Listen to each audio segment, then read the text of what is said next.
এই প্রথম আমি আমার বাড়ি থেকে প্রায় ৫৫ কিলোমিটার দূরে সাজাতে গেলাম। মানে অনেকটাই দূর। এর আগে আমি এতটা দূরে যাইনি।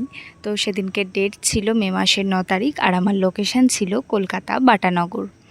ওর বিয়ের দিনও আমিই সাজিয়েছিলাম। তোমরা আগের লুকগুলো নিশ্চয়ই দেখেছো, আর যারা এখনও দেখোনি তারা গিয়ে আগে সেগুলো দেখে এসো।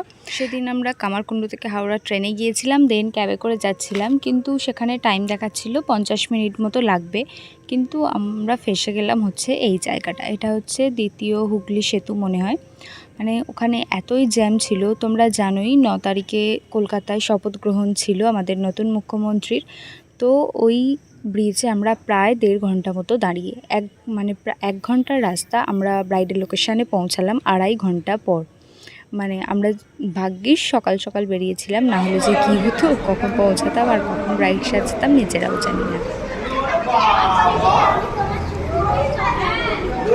গিয়ে দেখি ওদের তখনও ভাত কাপড় হয়নি, দেন হলো, এবং আমাদেরও নিয়ে গিয়েছিলো একটু খাওয়া দাওয়ার জন্য। দেন এসেই আমরা আর দেরি না করে ব্রাইডকে বসিয়ে দিই। আগের দিনের কেমন ছিল?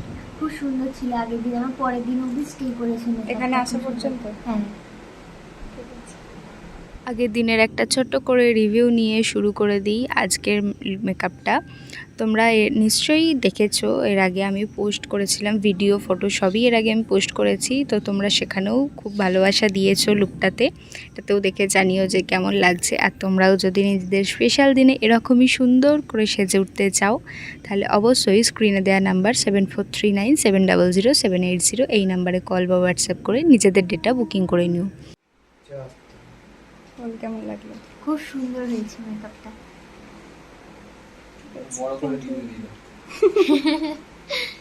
আর আমরা একটা ছোট্ট করে মিষ্টি রিভিউ নিয়ে বেরিয়ে পড়ি। আসার সময় আর কোনো ঝামেলা হয়নি, আমরা সুন্দর খুব কম টাইমের মধ্যে পৌঁছে গেছি। আমাদের মানে সামনের সিজনের বুকিং কিন্তু শুরু হয়ে গেছে।